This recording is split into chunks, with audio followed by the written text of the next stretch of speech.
బట్టతలతో బాధపడుతున్నారా? ఆధునితనమైన పద్ధతిలో hair transplantation చేయబడును. Face clinic Hyderabad.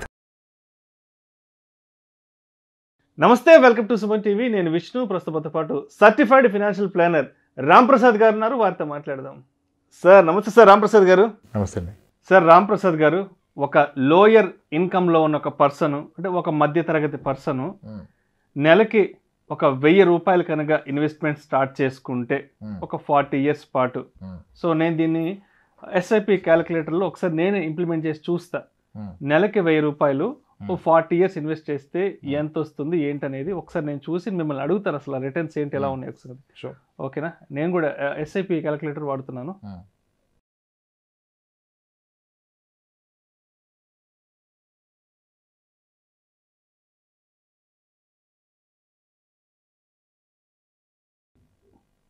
సార్, ఒక లోయర్ ఇన్కమ్ గ్రూప్లో ఉన్న ఒక పర్సన్, ఒక బాబు పుట్టినప్పుడు లేదంటే ఒక పాప పుట్టినప్పుడు, ఆ పాప పేరు మీదో లేదంటే ఆ బాబు పేరు మీదో నెలకు ఒక 1000 రూపాయలు ఇన్వెస్ట్ చేస్తూ పోతే, ఆ పిల్లవాడికి ఒక 25 సంవత్సరాలు వయసు వచ్చాక అతనికి ఉద్యోగం వస్తుంది. అతను ఆ ఉద్యోగంలో సెటిల్ అవుతాడు.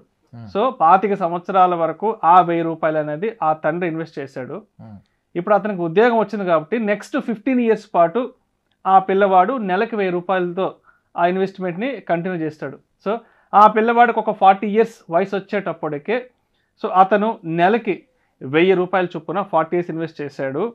అండ్ 15% CAGR చొప్పున 40 సంవత్సరాలు ఇన్వెస్ట్ చేస్తే అతను ఇన్వెస్ట్ చేసిన మొత్తం కలిపి 4,80,000 రూపాయలు అతని 40 years జర్నీలో నెలకి 1000 రూపాయల చొప్పున ఇన్వెస్ట్ చేశాడు. సో ఎస్టిమేటెడ్ రిటర్న్స్ దాని మీద వచ్చింది 3,09,23,775 రూపాయలు. సో మొత్తం టోటల్ వాల్యూ వచ్చేసి 3,14,03,755 రూపాయలు. అంటే నెలకి ఒక 1000 రూపాయలు ఇన్వెస్ట్మెంట్ స్టార్ట్ చేస్తే 40 సంవత్సరాల తర్వాత 3,14,03,755 రూపాయలు మొత్తం ఓవరాల్ రిటర్న్స్ కదా. సో 1000 రూపాయలతో ఒక ఇన్వెస్ట్మెంట్ స్టార్ట్ చేస్తే ఇంత మంచి రిటర్న్స్ వస్తున్నప్పుడు, అంటే మీరు ఎందుకు ఎప్పుడు మిడిల్ ఇన్కమ్ గ్రూప్లో ఉన్న వాళ్ళకి ఇటువంటి రిటర్న్స్ గురించి ఎప్పుడు చెప్పరు? ఎంతసేపటికి హై నెట్వర్త్ పీపుల్కి సంబంధించి నెలకు ఒక 4 లక్షలు, నెలకు ఒక 10 లక్షలు శాలరీస్ వచ్చే వాళ్ళని కాన్సన్ట్రేట్ చేస్తుంటారు. కానీ అంటే ఒక 1000 రూపాయలతో ఇన్వెస్ట్మెంట్ ప్లాన్ చేస్తే వాళ్ళకి ఎంత పెద్ద బెనిఫిట్ ఉన్నప్పుడు మరి ఎందుకు ఇటువంటి వాళ్ళకి మీరు, అంటే ఇక్కడ మనకి ఎస్ఐపి క్యాలిక్యులేటర్ వేసాం, ఇదేదో నోట్ లెక్క లేదు, ఏదో సరదాగా మనం చెప్పిన లెక్క కాదు. కాబట్టి డెఫినెట్గా ఈ వీడియో చూసినప్పుడు ఎవరైనా ఇన్స్పైర్ అయ్యి అతను ఒక 1000 రూపాయలతో ఇన్వెస్ట్మెంట్ స్టార్ట్ చేస్తే అతనికి కూడా కోట్లు వచ్చే అవకాశం ఉంది కదా. చిన్న చిన్న ఉద్యోగాలు చేసుకునే వాళ్ళు నెలకు ఒక 20,000, 25,000, 30,000 సంపాదించే వాళ్ళ గురించి ఎప్పుడు ఆలోచించడం మీరు? చెప్తాను, ఆగండి సార్, మీరు మరీ సీరియస్ అయిపోతున్నారు క్వశ్చన్లో. ఎందుకంటే కింద కామెంట్స్ లో కూడా చాలా మంది చెప్తున్నారు, రామ్ ప్రసాద్ గారు ఎంతసేపటికి 5 లక్షలు 10 లక్షలు జీతాలు వచ్చే వాళ్ళకే సలహాలు సూచనలు చెప్తుంటారు, కానీ పాప మిడిల్ ఇన్కమ్ గ్రూప్ ఉన్న వాళ్ళని అసలు ఈయన కన్నెత్తి కూడా చూడరు అని చాలా మంది అడుగుతున్నారు. ఇవాళ నేను కూడా ప్రేక్షకుల వైపు నుంచి అడుగుతున్నాను సార్. సరే సార్, 5-6 ఎవరికి రావుకండి, ఒక నిమిషం. ఇప్పుడు మీరు అడిగిన ప్రశ్న, మీరు వేసిన క్యాలిక్యులేషన్ చాలా గొప్పగా ఉంటుంది. ఏంటి, 1000 రూపాయలు పెడితే 3 కోట్లు, ఎంత బాగుంది తమ్ముళ్ళకి. మీరు ఏమన్నారు, 1000 రూపాయలు నెలకి కడితే 40 ఏళ్ళు కడితే, తండ్రి కడితే ఎవడ కడితే ఏముంది, 1000 రూపాయలు 40 ఏళ్ళు కడితే 3 కోట్లు అవుద్ది. సో అదొక 60 ఏళ్ళు కడితే ఏమవుద్ది, అక్కడ నుంచి ప్రతి 5 ఏళ్ళకి రెట్టింపు అవుద్ది. 40 ఏళ్ళకి 3 కోట్లు ఉంటే 45కి 6, 50కి 12, 55కి 25, 60కి 50 కోట్లు అయిపోయింది కదా. ఎంత బాగుంది, 50 కోట్ల లెక్క చాలా సులువు. ఏంది 1000 రూపాయలతో 60 సంవత్సరాల పాటు చేస్తే బాగుంటుంది కదా. చెప్పుకోండి, చెప్తే వీడియోలు చేస్తారు చాలా మంది. పుట్టగానే 1000 రూపాయలు కనుక నెలకి పెడితే 60 ఏళ్ళు పెట్టాక 50 కోట్లు పక్కనే. ప్రాబ్లం ఏంటి ఇక్కడ, పాయింట్ క్యాచ్ ఏంటంటే 60 ఏళ్ళ తర్వాత 50 కోట్లకు ఉండే విలువంతా. This is called time value of money. People are getting misleaded. Thumbnails నచ్చుతాయి, ఇన్వెస్ట్మెంట్ నచ్చుతుంది, కల్లో బ్రతుకుతారు. ఎందుకంటే టైం వాల్యూ ఆఫ్ మనీ అనే కాన్సెప్ట్ తెలదు. టైం వాల్యూ ఆఫ్ మనీ అంటే మనీ విలువ టైంతో పాటుగా మారుతుంది. మనీ వాల్యూ చూడట్లా, మీరు మనీ వాల్యూమ్ చూస్తున్నారు. Thinking of 3 crores today is big money. ఇవాళ 3 కోట్లు అంటే అద్భుతం. చాలా పెద్ద బ్యాంక్ లో ఎప్పుడు చేస్తే 1,00,000 వస్తుంది, నెలకు బ్రతికేసి ఒకటి జీవితకాలం. కాలు మీద కాలు 40 ఏళ్ళ తర్వాత ఏమొస్తుంది, అది మిస్ అవుతున్నారు. That's a big trap, biggest trap. డబ్బు విలువ సమయంతో పాటు మారుతుంది, ఇండియాలో అయితే సమయంతో పాటు తగ్గుతుంది. ఆ విషయం తెలినప్పుడు కోట్లు చాలా బాగా గొప్పగా అనిపిస్తాయి. నా ఉద్దేశం ఏంటంటే లోయరు హైయర్ ఇన్కమ్ ఏం లేదు ఇక్కడ. ఎవడి అవసరాన్ని వాడు వచ్చేవాళ్ళు అంతే. ఎన్ని కోట్లు అని కాదు, నీకు ఎంత కావాలో అది ఉంటే చాలు. అంతకంటే ఎక్కువ ఏం చేస్తావు, తగలెడతారు, ఎవరితో తగలెడతారు దాన్ని. ఫస్ట్ నీ అవసరాలు తీర్చుకో. ద మోర్ వరీ ఎప్పుడు వస్తుందంటే people are more worried about future. భవిష్యత్తు గురించి ఇటు బెంగెట్టేసుకొని భవిష్యత్తు ఉంటుంది, ఇటు భవిష్యత్తులో ఇటు పోతాడు ఈ గ్యాప్లో. అసలు ముందు you do financial planning, you do investment, you do what ever to enjoy today not future. ఈరోజు హ్యాపీగా బ్రతకడానికి ఏం కావాలో వచ్చి, ఈరోజు ధైర్యంగా బ్రతకడానికి ఏం కావాలో వచ్చి. 40 ఏళ్ళ తర్వాత 3 కోట్లు వస్తాయి, 40 ఏళ్ళు తినకుండా దాస్తుంటే తప్పదు. అర్థమైంది కదా. Time value of money is a concept. మీ ప్రతి wrong investment is happening because you don't know the time value of money. అది తెలిస్తే మీ తప్పు ఇన్వెస్ట్మెంట్ జరగదు, ఒకడు మిమ్మల్ని తప్పుగా మిస్లీడ్ చేయడు. ఇప్పుడు ఈరోజు మీరు లక్షలంటే అందరు కోపాలు వచ్చేది కానీ 50,000 జీతాలు ఉన్నారా? 35 ఏళ్ల వయసులో 50,000 జీతాలు ఉన్నారా? ఉన్నారు కదా. 50,000 గొప్ప అమౌంట్ ఈరోజు. అంటే పెద్ద ఓకే, ఏదో అలా లాగేచ్చు. ఓకే, కానీ ఇదే వ్యక్తి ఈరోజు 35 ఏళ్ల వయసు ఉన్న వ్యక్తి, 50,000 రూపాయలు సంపాదిస్తున్న వ్యక్తి, అతనికి 20,000 ఉన్నప్పుడు, డిగ్రీ ఫైనల్ ఇయర్లో ఉన్నప్పుడు అతని డ్రీమ్ శాలరీ ఎంత తెలుసా? ఆడి కల్లో గొప్ప జీతం ఎంత? 50,000. 50,000 కాదు, 20,000 వస్తే అద్భుతంగా బ్రతకొచ్చు. 25,000 వస్తే ఇంకేం కావాలనుకున్నాడు. ఈరోజు 50 వస్తే ఏమర్థమైంది ఆయనకి? ఏమి అవదరా శాలరీ కాదు అని అర్థమైంది. నేను కూడా ఒక 10 years బ్యాక్ హైదరాబాద్కి వచ్చిన కొత్తల్లో ఇదే బంజారా హిల్స్ నడుచుకుని వెళ్తుంటే అనుకునేవాడిని, 50,000 జీతం కనుక నాకు గాను వస్తే ఈ కనిపించే బంగ్లాల్లో, ఈ కనిపించే విల్లాల్లో ఏదో ఒక ఫ్లాట్లో నేను కూడా ఉంటానని 2010, 2011లో హైదరాబాద్కి వచ్చిన కొత్తల్లో నేను కూడా ఇమాజిన్ చేసుకునేవాడిని.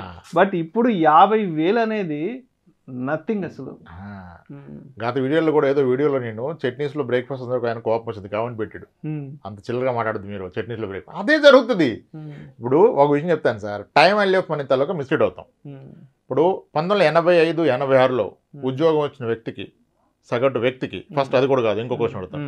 ఒక 86, 88వ సంవత్సరం, 1986, 88 సంవత్సరంలో ఒక మిడిల్ క్లాస్ ఫ్యామిలీ మంత్లీ ఖర్చు ఎంత ఉంటుంది అనుకుంటున్నారు మీరు? ఒక సాధారణ family, middle class family town, ఒక మండల్ హెడ్ క్వార్టర్లో, ఆ రోజు మండల్ హెడ్ క్వార్టర్స్ ఉంటే ఒక నెలవారీ ఖర్చు ఎంత అయ్యేదండి? 85, 86, 80 టైంలో ఒక గెస్ కొట్టండి మీరు. ఒక 1000 రూపాయలు ఉండేదా? ప్రసక్తి లేదు 1000 రూపాయలు ఉండడానికి. ఎవరికి జీతం 1000 రూపాయలు? ఆ రోజు జీతం కూడా 1000 రూపాయలు లేదు. ఎవరికి ఉంది అడగండి. ఇప్పుడు అందరు ఇదే చెప్తారు, మీరు 1000 అన్నారుగా, చాలా మంది 2-3 వేలే అంటారు. ఎలా కడతావు 2-3 వేలు? నీ జీతం ఎంత? నీ ఫస్ట్ శాలరీ ఎంత అంటే చెప్తారు ఆర్టీసీ వాళ్ళు 220 రూపాయలు, 180 రూపాయలు. టీచర్ శాలరీ ఎంత?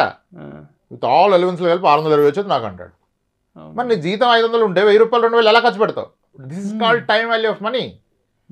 ఆ రోజు ఒక వ్యక్తి, ఒక గవర్నమెంట్ ఉద్యోగి యావరేజ్ సరాసరి జీతం 400, 500, 600. ఒక gazetted officer used to draw 1300, 1200, 1000 రూపాయలు. 35 years బ్యాక్, 40 years బ్యాక్ దగ్గర. Okay okay, 36 years, 87, 86. అంటే ఆ రోజు అద్భుతమైన బ్రతుకు బతకడానికి నెలకు 500 చాలు. 40 ఏళ్ళ కాలం, 36 ఏళ్ళ కాలం గడిచింది. ఇప్పుడు ఆ వ్యక్తి రిటైర్ అయ్యారు. ఈరోజు అతని పెన్షనర్ అయితే ఒక 30,000 ఉంది. అంత గొప్పగా బ్రతకగలరా? ఆ రోజులు 500 లైఫ్ ఈరోజు బ్రతకాలంటే ఎంత మనీ కావాలి నీకు? 50,000 కావాలి. That is called time value of money. నువ్వు ఇప్పుడు 40 ఏళ్ళు వెనక్కి వెళ్తే నీకు 500 గొప్పదనిపించింది. నువ్వు 40 ఏళ్ళ తర్వాత 3 కోట్లు గొప్పగా ఉంచుకుంటున్నావు. ఇప్పుడు 1,00,000 అంటే లక్షాధికారి అన్నారా 80లో? అప్పట్లో లక్షాధికారి, తర్వాత కోటీశ్వరుడు. 90s వచ్చేటప్పుడు కోటీశ్వరుడు. What is 1 crore today? What is 1 crore today? Not even 1 crore. అసలు మరి ఇంకా మీరు 40 ఏళ్ళ తర్వాత 4 కోట్లు ఏం మాడతారు అసలు? 86లో 1,00,000 అన్నారు. ఎందుకన్నారంటే ఆ రోజు 1,00,000 ఉంటే, నీ దగ్గర 1,00,000 ఆ రోజు ఉంటే బ్యాంక్ వాడు 15% రేట్ ఆఫ్ ఇంట్రెస్ట్ ఇచ్చాడు per year. 15% per year is what? 18%, దానికి 15 కూడా 18% పర్ ఇయర్ అంటే 1,00,000 రూపాయలు బ్యాంకులో వేస్తే నెలకి 1,500 వచ్చేది. నీకు బ్రతకడానికి 500 చాలు, 1500 అంటే అద్భుతం కదా. ఇంకా జీవితానికి ఇంకేం కావాలా? మరి ఆ రోజు లక్ష, ఈ రోజు లక్ష ఒకటేనా? This is called time value of money. అది తెలవనప్పుడు ప్రతి ఇన్వెస్ట్మెంట్ రాంగ్ వెళ్తుంది, ప్రతి అజంప్షన్ బాగుంటుంది, థంబ్నెయిల్స్ బాగుంటాయి, రియాలిటీలో అక్కడ ఏమి ఉండదు నీకు. మీరు చెప్తుంటే అంటే నాకు సంబంధించిన ఒక రియల్ టైం సినారియో గుర్తొస్తుంది. నెల్లూరులో మేము 97, 98 ఆ టైంలో ఒక మంచి ప్రైమ్ ఏరియాలో ఉండేవాళ్ళమి. మా ఎదురు సేల్కి పెట్టారు 3 లక్షలు అనమాట. ఇది 97, 98లో 3 లక్షలు. అది చెప్పాలంటేనే కాళ్ళు ఉనికేటి. ఎవరైనా చుట్టుపక్కల అడుగుతారు కదా, బయట సేల్ బోర్డు పెట్టిండేవాళ్ళు కదా, ఎంతండి అంటే 3 లక్షల. అమ్మో 3 లక్షల, 3 లక్షలు పెట్టి అసలు మనం ఏడ కొంటామండి? అసలు 3 లక్షలు నోట్లో ఉచ్చరించడానికి కూడా అసలు మనకి అర్హత లేదు అన్నట్లుగా ఉండేది 97, 98లో. సార్ 1994లో హైదరాబాద్లో top most builder flats are at 5 lakhs, 6 lakhs. Top most builder 3 BHK flats. So that's called time value of money. Yeah, coming to ప్రాక్టికల్గా జనాలు. ఇప్పుడు కొన్ని పాలసీలు వచ్చాయి, గ్యారంటీడ్ ఇన్కమ్ పాలసీస్. మనం కూడా చేసాం ఒక వీడియో. ఓకే, ఇప్పుడు ఒక పాలసీ టిపికల్గా ఎలా ఉందంటే, మీరు ఎవ్రీ ఇయర్ 5 lakhs కట్టండి, 12 years కట్టండి, 1 year హాలిడే. అన్ని ఇన్సూరెన్స్లు ఉన్నాయి, ఒకడు ఆడిట్ అనేం లేదు. 1 year హాలిడే. నెక్స్ట్ ఇయర్ నుంచి 14th year నుంచి మీరు కట్టిన 5 lakhs ఎవ్రీ ఇయర్ మీకు ఇస్తాను ఫర్ ద నెక్స్ట్ 30 years. అక్కడి నుంచి 30 years తర్వాత మళ్ళీ మీరు ఇప్పటిదాకా కట్టిన అమౌంట్ ఇస్తా అంటే అద్భుతం కదా. ఆయన ఏమంటాడంటే, సార్ మీరు కట్టేది ఎంత సార్? 12 నెలలకు 60 లక్షలు. మీకు 60కి 60 వస్తుంది కదా సార్ ఎవ్రీ ఇయర్. ఇంకా పెన్షన్ కదా సార్, ఇంకేంటి సార్? సంవత్సరానికి 5 లక్షలు వస్తే ఇంకా తిరుగుందా సార్? హ్యాపీగా రిటైర్మెంట్ అయిపోద్ది అంటాడు. నిజమే, కానీ ఈరోజు నీకు ఏదైతే సంవత్సరానికి 5 లక్షలు, సార్ 6 వేసుకోండి రౌండ్ ఫిగర్ కొరకు, 6 లక్షలు వేసుకోండి, సంవత్సరానికి 6 లక్షలు వేసుకోండి. ఓకే, నెలకి 50,000 కదా. తర్వాత నీకు నెలకి 50,000 పెన్షన్ స్టార్ట్ అయిపోయింది అన్నాడు. ఇక్కడ మనం మిస్ అయ్యేది ఏంటంటే, ఈరోజు నెలకి 50కి 14 ఏళ్ళ తర్వాత నెల 50కి తేడా ఉందా లేదా? Inflation 7% is what? ఎవ్రీ 10 yearsకి రూపీ వాల్యూ సగం అయిపోద్ది. 13 ఏళ్ళ తర్వాత నీకు 50,000 ఇస్తానంటే ఈరోజు లెక్కలో వాడు 20,000 ఇస్తున్నాడు. నెలకి 20,000కు నువ్వు బ్రతకగలుగుతావా? మీరు అనుకుంటున్నారు 50 అంటే బ్రతికి వచ్చి ఇంకేముందో ఊరు వెళ్ళిపోతే బ్రతు రేట్ 20,000కి. సో అది కూడా ఏంటి, అదే కంటిన్యూ అయిపోతుంది కదా నెక్స్ట్ 30 years. నీకు 13, 14 ఏళ్ళ తర్వాత 50,000 అంటే ఈరోజు 20. మరి అదే 50 ఉంటే ఇంకో 10 ఏళ్ళు పోయాక ఈరోజు 10,000. 10,000కి బ్రతకలేం కదా. ఇది మర్చిపోయి మనం కొంటున్నాం, ట్రాప్ అవుతున్నాం. అది ఏ ఇన్వెస్ట్మెంట్ అయినా, మ్యూచువల్ ఫండ్ అయినా, ఇన్సూరెన్స్ అయినా, ఏదైనా, ఈవెన్ హెల్త్ ఇన్సూరెన్స్ అయినా అదే కదా సార్. మీరు తీసుకోండి పాలసీలు అంటే 10 లక్షలు సరిపోద్ది అంటాడు. ఈ రోజు కాదు నువ్వు తీసుకుని భవిష్యత్తుకి, భవిష్యత్తులో 10 లక్షలు ఏ అవసరం కన్నా సరిపోద్దా? అంతే కదా. అది time value of money concept తెలుసుకుంటే, ఇప్పుడు ఈరోజు 10 లక్షలు ఉన్నా, 10 ఏళ్ళు ఆగి 10 లక్షలు ఉన్నా, ఏది కావాలి మనకి? ఈరోజు 10కి చాలా విలువ ఎక్కువ కదా. మరి 10 ఏళ్ల క్రితం 10 వేరు. This called time value of money. అందుకే నేను ఆ కోట్లు మాట్లాడటం ఇష్టం ఉండదు. అసలు నీకు అప్పుడు ఎంత కావాలో రియలైజ్ చేయి. ఆ రోజు నీకు ఎంత కావాలి, దేనికి అంతది అయితే చేయి. ఇంకా అది నీకు 2 కోట్ల, 3 కోట్ల, 30 కోట్ల ఇమ్మెటీరియల్. నీకు ఏం కావాలో దాని కొరకు పెట్టుబడి పెట్టు. నెంబర్స్ కొరకు కోట్లు అని పెట్టక, ముందు ఇవాళ వచ్చిందంతా సాటిస్ఫైగా బ్రతకాలి. భవిష్యత్తు గురించి ఏం కావాలో తెలుసుకొని అది అవ్వడానికి ఎంత కావాలో అంత పెట్టు. 1000 పెడితే 3 కోట్లు అవుతాయి, మరి 3,000 పెడితే 10 కోట్లు అయిపోయింది కదా మీరు చెప్పిన లెక్కలో. 3,000 అందరం పెట్టగలంగా, కానీ 10 కోట్లకి ఏమొస్తుంది 40 ఏళ్ళ తర్వాత? అంతే కదా. That's the point we are missing sir. కోట్లు మాడడం బాగుంటుంది, ఇట్స్ నాట్ ట్రూ. నీకేం కావాలి అసలు? ఒక వ్యక్తికి తెలుసా 30 ఏళ్ల క్రితం, సరిగా 30 ఏళ్ల క్రితం 1994లో ఒక elite family use to spend 1,000 rupees per month. అంటే మేబీ ఎలైట్ కాకపోవచ్చు, ఒక మిడిల్ క్లాస్ ఫ్యామిలీ 1000 రూపాయల్లో అద్భుతంగా బ్రతికారు 1994లో. సరిగా 30 ఏళ్ళు గడిస్తే ఈరోజు అదే ఫ్యామిలీ అదే ఊర్లో బ్రతకాలంటే పిల్లలు సెటిల్ అయ్యాక నెలకి 30,000 అవసరం. లాజిక్ ఏంటి? 30 ఏళ్ల క్రితం నెలకు ఎంత అయిందో ఈరోజు రోజుకి అంత అవుతుంది. Exactly sir. ఆ రోజు ఎవరు ఎక్స్పెక్ట్ చేశారు? అది చాలా ఖచ్చితమైన మాట చెప్పారు. నిజంగా ఆ రోజు ఎవరు ఎక్స్పెక్ట్ చేశారు? ఖర్చు ఇవాళ రోజు కూడా సరిపోవట్లేదు. సరే తప్పనిసరి అయితే ఏమంటే ఇవాళ ఒక బిర్యానీ ప్యాకెట్ తెచ్చుకుంటే 1000 రూపాయలు అయిపోయింది, రోజుకు అవుతుంది. This is what inflation is.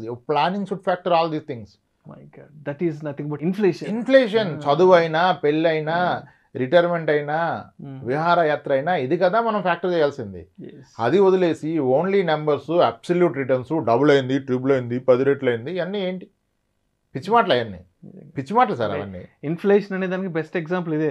94లో 1000 రూపాయల ఖర్చు ఇవాళ 2024లో 30 నుంచి 50,000 రూపాయల ఖర్చు. 30,000 వేసుకోండి సార్. అంటే 30,000 అనేది ఒక చిన్న టౌన్, ఇంకొంచెం బ్రతుకుతారు హైదరాబాద్లో కూడా 30,000కి. కానీ ఆ రోజు నెలకి 1000, ఈ రోజు రోజుకి 1000. ఇది ఇన్ఫ్లేషన్. ప్రతి 30 ఏళ్ళకి మీ ఖర్చులు కనీసం 30 రెట్లు పెరుగుతుంది. అది ఊహించుకోకుండా 40 ఏళ్ళకి 4 కోట్లు అంటే ఏంటి అది? What is it? It's a trap, big trap. Don't go by figures, numbers, జీరోస్లో ఏమి లేదు వాల్యూ. మనకి ఎప్పుడు కావాలి, ఎంత కావాలి, ఈ డెడికేషన్కి ఎంత అవుద్ది. ఈరోజు 30 లక్షలు లేదు 10 లక్షలు, మరి 10 ఏళ్ళ తర్వాత 20 లక్షలు, 20 ఏళ్ళ తర్వాత 40కి ఏం కావాలి అచ్చీవ్ నువ్వు. అది నీకు 20 ఏళ్ళకే కావాలి. ఇటు పుట్టాడుగా 18 ఏళ్ళకే కావాలి కదా ఆడికి. నువ్వెందుకు 40 ఏళ్ళకి మాడుతున్నావు? 40 ఏళ్ళకి ఆర్డర్ చేసుకుంటాడు. ఆడికి సరిగ్గా చదివిస్తే ఆడు దాన్ని చాలా సంపాదిస్తాడు. That's the point. అది మిస్ అవుతాం. లెంది అయిపోద్ది మన వీడియో. కానీ థ్యాంక్ యూ సార్. అది అందుకనే మనం కోట్లు మాట్లాడడం. Right sir. Thank you so much Ramprasad గారు. మొత్తానికి ఆడియన్స్ అడుగుతున్నట్టు ఎందుకు రాంప్రసాద్ గారు ఎక్కువ హై నెట్ వర్త్ పీపుల్ని, అంటే వాళ్ళకే సలహాలు సూచనలు ఇస్తుంటాడు, మిడిల్ ఇన్కమ్ గ్రూప్ వాళ్ళకి ఎందుకు పెద్దగా ఆయన పట్టించుకోరు అనే ఆస్పెక్ట్లో audience point of view, audience వైపు నుంచి నేను ఈ క్వశ్చన్ అడగడం జరిగింది. చాలా చక్కగా మీ విశ్లేషణ తెలియజేశారు. Thank you so much sir. Right sir. Suman టీవీలో మీ పర్సనల్ అండ్ బిజినెస్ ప్రమోషన్స్ కోసం కింది నెంబర్కి కాంటాక్ట్ చేయండి.